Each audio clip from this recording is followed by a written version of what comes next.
성경에는 예수님의 생애 중 약 20년가량의 생략된 공백이 있습니다. 그렇다면 이 시간 동안 그분은 어디로 갔고 무엇을 했을까요? 오늘의 이야기는 온라인상에서 선뜻 결정하기 힘든 멤버십에 가입해주신 따뜻하고 고마운 마음을 전해주신 회원분들께 부족하지만 조금이나마 보답을 해드리기 위한 영상입니다. 아직 몇 분 계시진 않지만 설문을 통해 회원님이 제안하신 주제에 따라 제가 알고 있는 내용의 부분으로서 한번 만들어 보았습니다. 그럼 시작해 볼까요? 신약 성경에는 수많은 이야기가 있지만 그 중에서도 많은 궁금증을 자아내는 한 가지 이야기가 있습니다.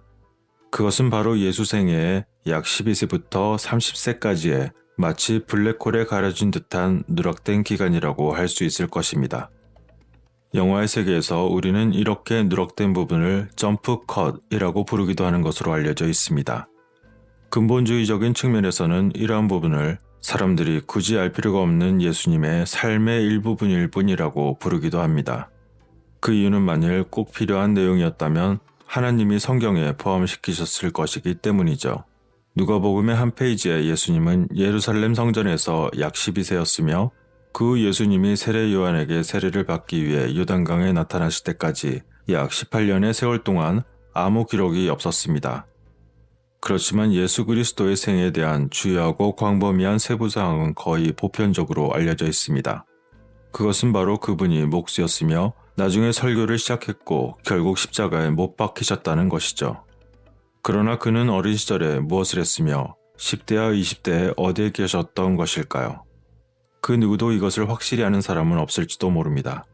이렇듯 신약은 예루살렘 성전을 방문하는 12세 예수를 묘사하고 난 후 그 다음 이야기는 그가 30세의 남자로서 다시 나타나는 것을 보게 되었으며 그 사이의 시간은 예수의 잃어버린 세월로 알려져 있었습니다. 그러나 사람들 마음이 어디 그렇습니까? 예상대로 예수의 알려지지 않은 세월이 역사가와 종교학자들에게 뿐만 아니라 수많은 사람들에게 궁금증을 불러일으키는 상상의 원천이 되었습니다. 어떤 이들은 그가 이 기간 동안 단순히 고향 나사렛에 머물면서 목수를 했다고 주장하는 것부터 시작해서 예수가 티베트, 인도, 그리고 심지어 영국까지 순례를 가시거나 당시에 다른 종교 지도자의 제자가 되었다고 하는 등의 매우 다양한 이야기들이 존재하는 것이죠. 그러나 예수의 잃어버린 세월에 대한 이러한 설명은 호기심 많은 연구자들을 모두 만족시키지는 못했습니다. 따라서 오늘은 이 영상을 보시는 여러분들의 개인적인 종교적 신념이 그 무엇이든지 상관없이 예수의 잃어버린 세월에 대한 이야기들을 한번 모아보았습니다. 어떤 것이 진짜다라고 하는 이야기가 아니므로 그저 이런 이야기들이 있다는 정도로만 봐주시기 바랍니다. 예수님은 12세 이후에 누가복음에서 지혜와 키가 자라가며 하느님과 사람에게 더욱 사랑스러워지시더라 라는 이야기 외에는 그 시기 이후 다른 세부사항이 없습니다. 기독교 전통에 따르면 예수는 그 기간 동안 단순히 갈릴리에서 살았다고 합니다. 그러나 현대학계에서는 그 기간 동안 정확히 어디서 살고 무슨 일이 일어났는지 결정할 수 있는 역사적인 정보가 거의 없다고 주장하기도 합니다. 12세와 29세의 나이는 정확히 알 수 없는 대략적인 나이로서 유대교 제2성전 시대에 어느 정도 의미가 있습니다. 13세는 바르미츠바 시대이자 세속적으로는 성숙의 시대이며 30세라는 것은 비록 예수님은 레위 지파에 속하지 않으셨지만 제사장직을 받을 준비가 된 나이였습니다. 그러나 그 사이에 약 18년 기간 동안 예수가 어디를 갔다거나 여행했다는 기록은 없으며 주로 종교적 믿음, 소문, 민속학에서 그 영감을 받은 이론으로 가득 찬 상태에서 종교적인 공백을 남겼습니다. 그런 와중에 바티칸이 예수의 생애와 잃어버린 세월에 대한 신비한 진실을 가지고 있다는 소문이 여러 해 동안 있기도 했었지만 현재까지 그러한 문서의 존재에 대해 밝혀진 바는 없습니다. 초기 이론으로는 예수께서 유대에서 다른 나라로 수천 킬로미터를 여행했다는 믿음이 있었습니다. 그러나 그것을 뒷받침하는 어떤 증거가 있는 것일까요? 최초의 출처는 마태, 마가, 누가, 요한의 복음서 본문에 나오는데 베들레헴은 그리스도가 태어난 곳으로 믿어지지만 복음서에서는 그의 가족이 그 후 곧 떠나서 나사렛 마을에 정착하여 성경의 선지자들이 예언한 것을 성취했다고 말합니다. 그리고 예수를 나사렛 사람이라고 부를 것이라는 거였습니다. 당시에 나사렛이라는 지역은 검소한 생활을 하는 조용하고 농어업의 지역사회였으며 목수였던 아버지 요셉과 함께 매우 빈곤한 생활을 했기 때문에 예수의 지위가 풍족한 계층은 아니었다는 것을 의미하고 있습니다. 따라서 일할 곳이 거의 없었던 작고 검소한 지역보다는 오늘날 이스라엘 중앙 갈릴리 지역에 있는 번화한 도시 세포리스와 약 3마일 떨어진 곳에서 일종의 직업을 찾았을 수도 있다는 것입니다. 집과 성벽을 지을 수 있는 많은 기회가 있는 이 도시는 아마도 영적인 깨달음에 대해 예수님이 탐구의 출발점으로 삼게 된 곳이 아니었나 하는 것이죠. 이처럼 일부 기독교 학자들이 예수가 이 사라진 기간의 대부분을 갈릴리에서 목수로 일하면서 보냈다고 믿고 있지만 성경에는 이에 대한 언급이 거의 없습니다. 다만 일반적인 사람이 살아가는 패턴으로 보자면 매우 타당한 생각이지만 말입니다. 자, 그럼 다음으로 가장 널리 퍼진 이론 중 하나는 아마도 예수가 히말라야에서 신비주의자들과 훈련을 받았을 것이라는 이야기입니다. 혹시 여러분들 중에 예수께서 성이사라고 불린 적이 있었다고 하는 이야기를 들어보신 적이 있을 것입니다. 무슬림과 힌두교 세계에서 그를 그렇게 부른 적이 있었다고 하는 이야기가 있는데 불교 신도들 중에서도 이와 관련하여 히말라야 산맥 고지대 수도원에 가장 좋은 성자 이사의 생애라고 하는 아주 오래된 사본을 숨겼다고 하는 이야기가 있었습니다. 그 원고의 존재에 대한 이야기는 그리스도의 잃어버린 세월을 설명할 수 있음은 물론 인도에서 보낸 예수의 청년 시절을 묘사하기도 하면서 심지어는 예수께서 힌두교도들에게 우상 숭배를 중단하고 카스트 제도를 포기하라고 권고하셨다는 이야기입니다. 이러한 내용은 거의 한 세기 동안 기독교 세계에서 큰 논란이 되었었고 그러한 이야기에서 나오는 흔적을 따라 인도로 갔었던 사람들의 여행이 여러 차례 있기도 했습니다.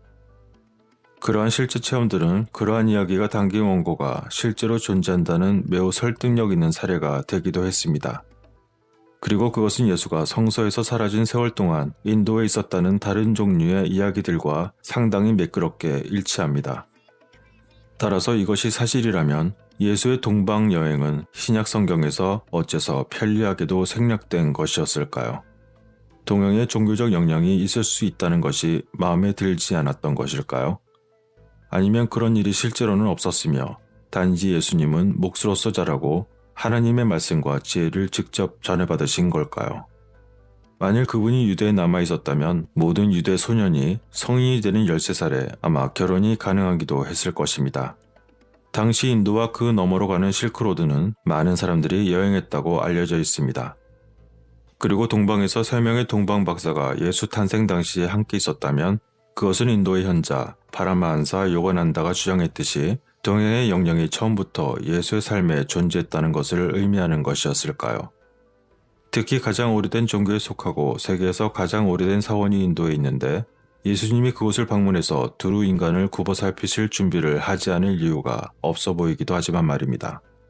그리고 예수님께서 인도의 중요성을 전혀 알지 못했다면 어째서 십자가에 못 박히신 후에 성 토마스를 인도로 보내어 그곳에서 복음을 전하게 하셨을까라는 질문도 남게 되는 것입니다.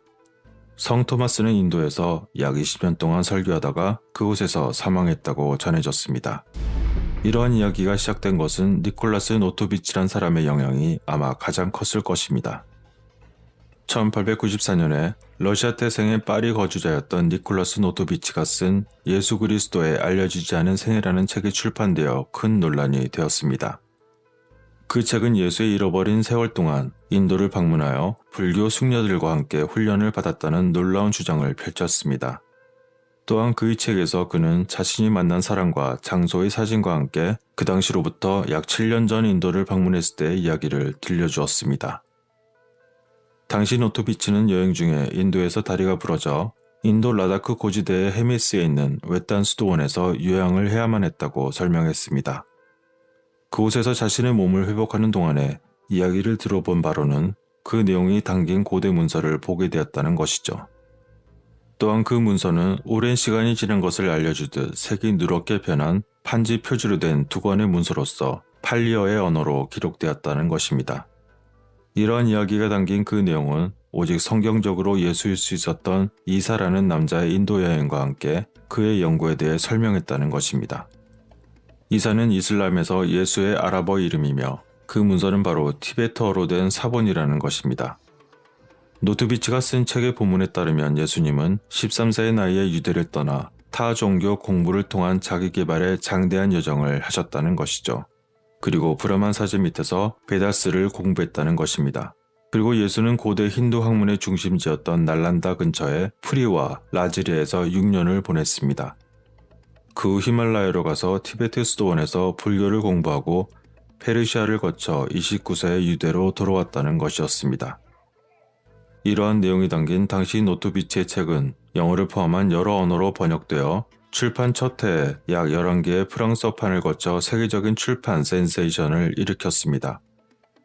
그러나 100년이 훌쩍 넘는 시간이 지난 지금 노트비치의 책은 대부분 잊혀졌고 그 내용과 주장은 당시 사람들에 의해 환상의 거짓으로 격화되었습니다. 그렇지만 노트비치의 일부 지지자들은 여전히 그의 주장을 증명하는 문서가 바티칸에 보관될 수도 있다고 믿기도 했습니다. 하지만 존경받는 한 인도학자는 이것이 만일 사실이라고 하면 인도 입장에선 좋았을 것임에는 분명하지만 그럼에도 불구하고 그 인도학자는 노트비치의 주장을 거대한 거짓말이라고 부르기도 했습니다. 한편 독일 태생의 문헌학자인 막스 밀러는 수도원의 승려가 러시아 작가에게 농담한 것을 그가 믿었거나 아니면 그가 돈을 위해 전체 이야기를 만들어내고 고대의 원고를 위조했다고 말했습니다. 그리고 또한 밀러는 노트비치가 부상 후에 머물렀다고 주장한 수도원의 라마 수장에게 편지를 쓰게 됩니다. 그런데 그 편지에 대한 답장의 내용은 지난 15년 동안 이 수도원에 서양인 방문객이 단 한 명도 없었다는 것이었죠. 그리고 얼마 지나지 않아 인도 아그라에 있는 공과대학의 영문학과 역사 교수는 실제로 헤미스 수도원을 방문하게 됩니다. 그러나 그곳 수도원의 라마 원장은 노트비치란 사람을 단 한 번도 본 적이 없다고 단호하게 말했으며 그러한 문서도 존재하지 않는다고 다시 한번 말을 했다고 합니다.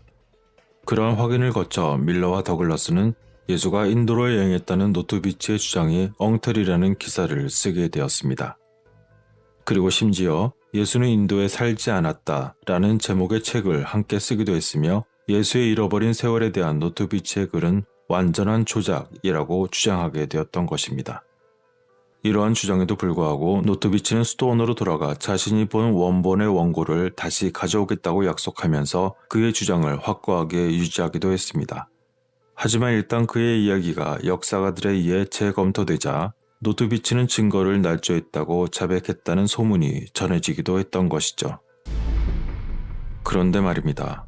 또다시 문제가 발생했습니다.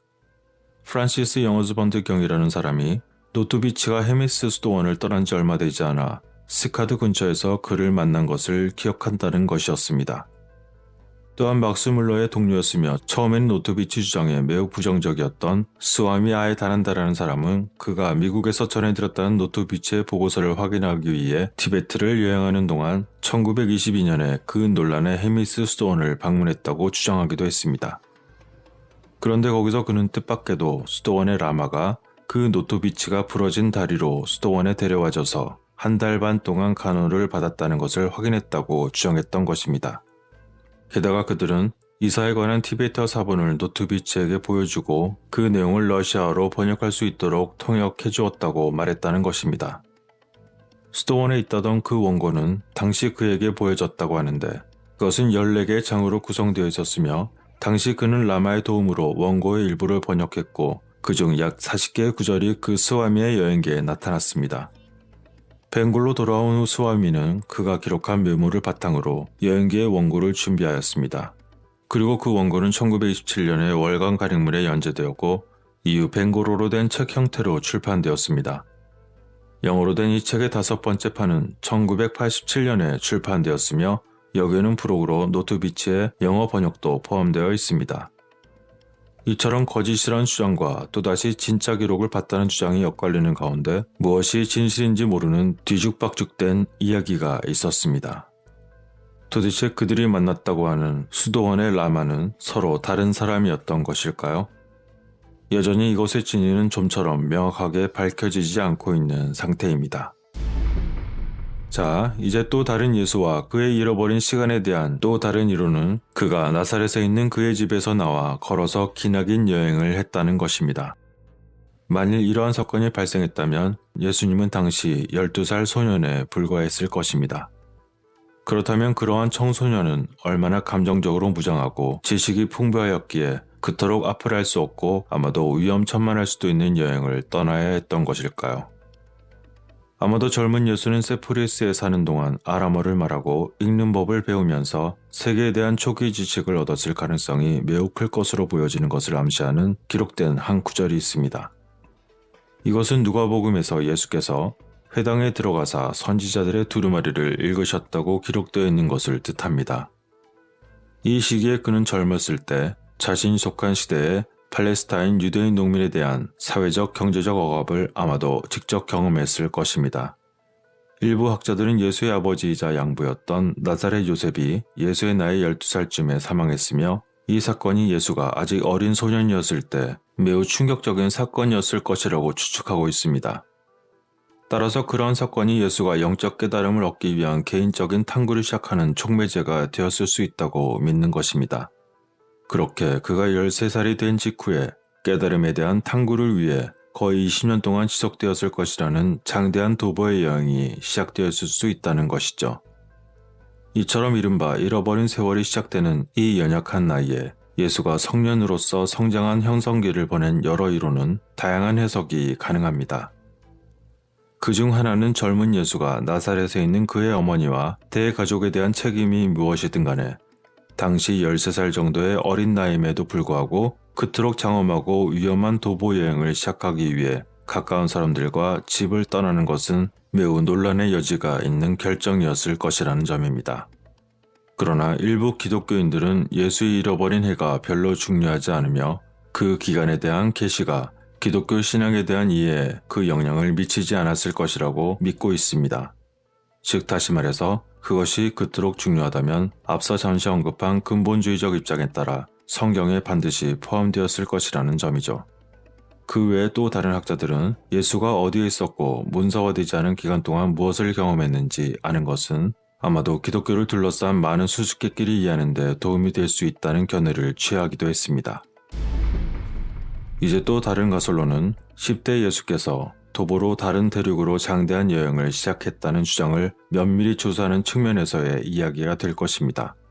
그중 한 가지의 측면은 당시의 상황에서 여행의 실용성과 척박한 지형, 그리고 때로는 넘을 수 없는 길을 건너야만 도착할 수 있는 나라에 도달하는 것을 살펴보는 것이죠.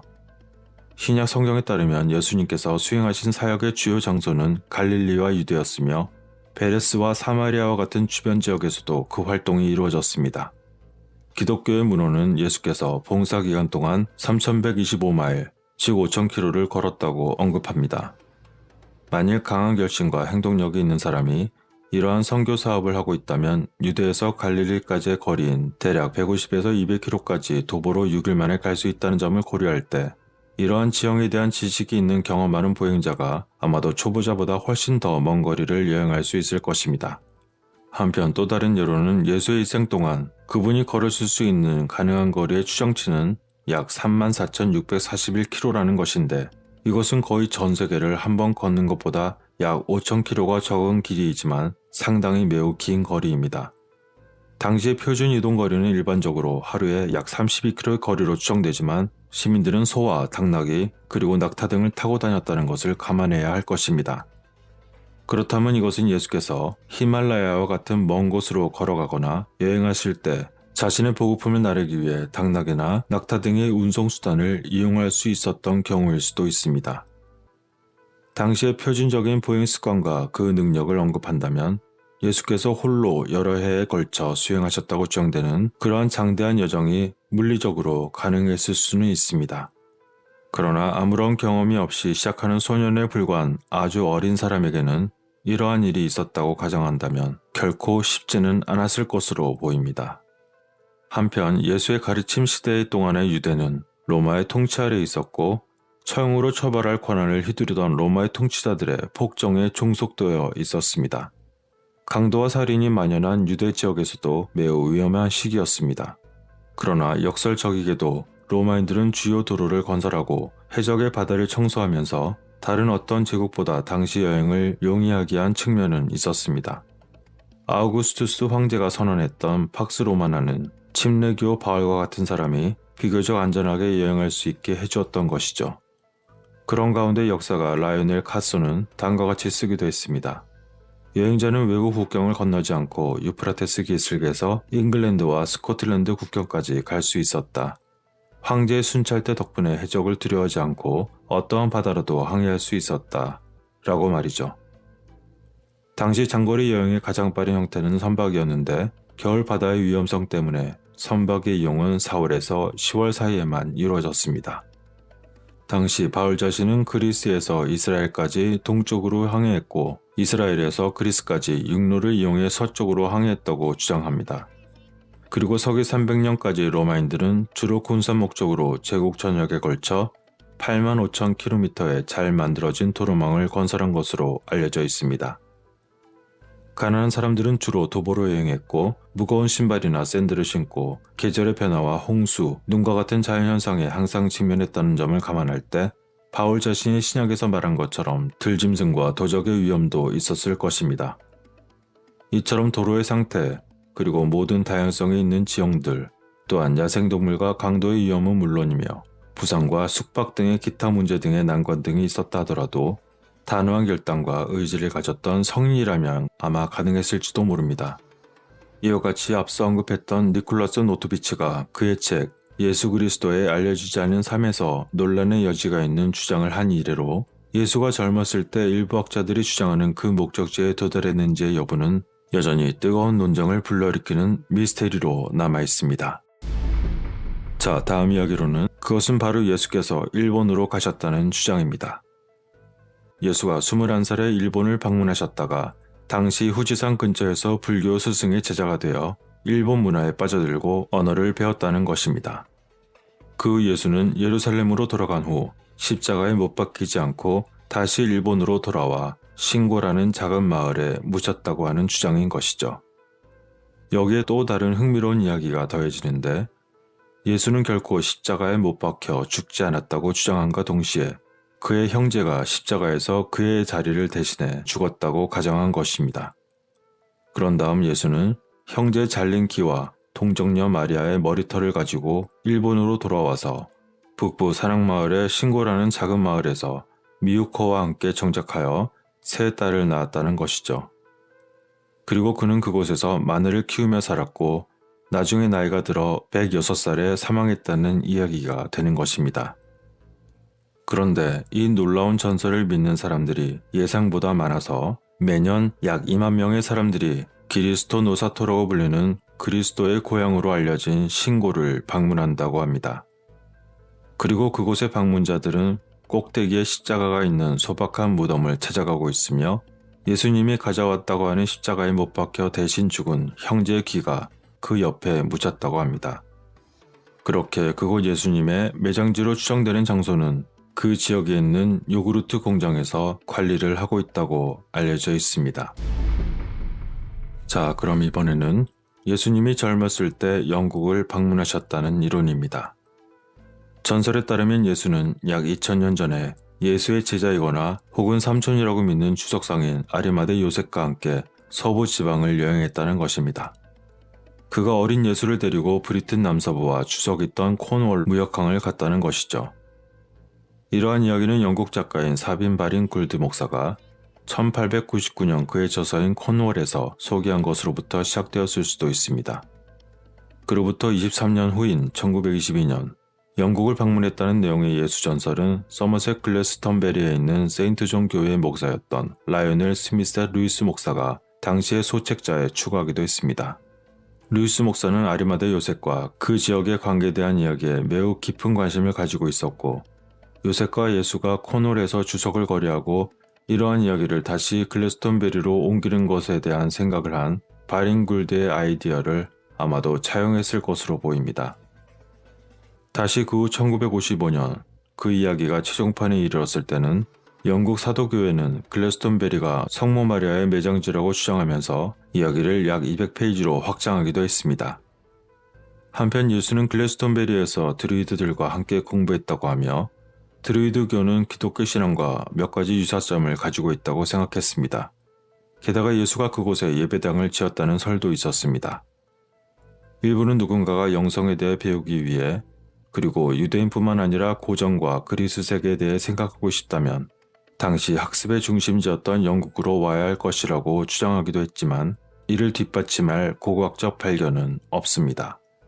물론 영국은 최후의 만찬에서 예수가 사용했다고 하는 성배 전설의 중심에 있기도 하며 한 이론에서는 예수의 삼촌이라고 믿어지는 아리마대 요셉이 예수님이 십자가 못 박히실 때 예수의 피를 모으기 위해 그 최후의 만찬에서 사용한 성배를 이용했다는 이야기도 있습니다. 그리고 또한 아서왕의 전설에 따르면 십자군 전쟁 동안 중세 기사단이 바로 그 성배를 탈취해갔다는 것이죠. 이와 같은 이야기들이 문헌에 저술되어 그것이 다시 전통의 영역으로 들어가서 15세기까지 서머셋의 글래스톤베리가 영국의 기독교 발상지로 선전되기도 했었습니다. 그리고 또한 일부는 요셉이 성배를 보관할 최초의 교회를 그곳에 세웠다고 믿고 있으며 아리마대 요셉이 어린 시절의 예수와 함께 글래스톤베리를 방문했다는 기록도 있다는 것입니다. 이러한 이야기가 영국의 예술가이자 시인이었던 윌리엄 블레이크에게 그 영감을 주어서 영국 찬송가인 예루살렘의 가사가 된 시를 짓게 만들었으며 이러한 이야기에 그 힘을 불어넣기도 했었던 것입니다. 여기서 성배에 대한 이야기를 조금 더 해드리자면 영국에서 성배의 존재에 대한 신비한 이야기는 아리마대 요셉이 그리스도의 피가 담긴 2개의 은병을 영국으로 가져왔고 이 유물이 그의 무덤에 묻혔다는 15세기 후반에 유포된 이야기로 형성되었을 것으로 보여집니다. 이러한 이야기는 아서왕과 그의 전설적인 기사들이 성유물을 찾는 여정으로 발전했음에도 불구하고 무덤의 정확한 지점을 표시하는 신전에 대한 기록은 없습니다. 이 주제에 대한 또 다른 변형된 이야기로서 요셉이 지하세계 입구이자 천연세무로 알려진 성배 우물이라는 것이 흐르기 시작한 글리스톤베리 근처에 언덕 아래 성배를 묻었다고 언급합니다. 게다가 이 물은 물을 마시는 사람에게 영원한 젊음을 가져다 준다고 믿었습니다. 그리고 요셉이 땅에 그의 나무 지팡이를 심자 그 지팡이가 기적적으로 나무가 되어서 꽃을 활짝 피웠다는 이야기를 전하기도 한 것입니다. 자, 이제 이야기가 막바지로 향하고 있습니다. 이번에 또 다른 이야기로는 예수님이 불교에 대해 배웠다는 것입니다. 예수의 가르침과 믿음의 기본 개념 중에 많은 부분이 불교 개념과 유사함을 보여주고 있습니다. 예를 들어 누가복음 6장 31절에 남에게 대접을 받고자 하는 대로 너희도 남을 대접하라. 그러한 가르침은 남을 내 몸과 같이 여기라는 의미의 불교 가르침과 매우 비슷하게 보이기도 합니다. 그리고 누가복음 6장 29절에 만일 누가 내 뺨을 치거든 다른 뺨도 내어주라는 말씀은 욕심을 버리고 악한 말을 하지 말라는 부처님의 가르침과도 매우 비슷해 보입니다. 실제로는 그러한 예가 수백 가지가 넘게 있는데 일부 학자들은 예수가 어느 시점에서 불교 개념에 노출되었을 것이라고 이론을 세우기도 했습니다. 그러나 다른 전문가들은 이 가정에 대한 역사적 근거가 없다고 결론지었습니다. 이제 또 다른 이야기로는 예수님이 그 시기에 세례 요한의 제자가 되었다는 내용입니다. 신약에서 세례 요한은 그리스도의 길을 닦은 선지자로 봉사했습니다. 가장 유명한 것은 그가 예수님께 세례를 주었다는 것인데 이는 많은 종교학자들이 예수님 사역의 시작으로 표시하는 사건입니다. 이 의식의 중대한 특성을 감안할 때 일부 학자들은 예수가 그 이전에 요한과의 관계가 이미 있었음이 틀림없다고 보고 있습니다. 아마도 그의 제자였을 확률은 현실적으로 다소 높아 보입니다만 이 이론을 확인하거나 알려주는 결정적인 증거는 없습니다. 자, 이제 짤막한 2가지 이야기가 남았습니다. 이번의 이야기는 예수님이 당시에 그저 나사렛에 머물며 몫으로 일했다는 주장입니다. 잃어버린 세월 동안 예수님의 행방에 대한 가장 직접적인 설명은 그가 고향 나사렛에 머물렀다는 것입니다. 일반적인 당시 관습에 따르면 예수는 아버지 요셉에게서 목수 직업을 배웠을 것입니다. 그리고 어린 예수일 때 그의 아버지 요셉이 죽었고 그 후 예수님은 그의 가족의 가장이 되셨을 것이라는 입장입니다. 그분이 30살이 되었을 때 공식적으로 사역을 시작하기에 매우 충분한 나이였을 것입니다. 그런데 목수 예수라는 개념은 어디에서 왔던 것일까요?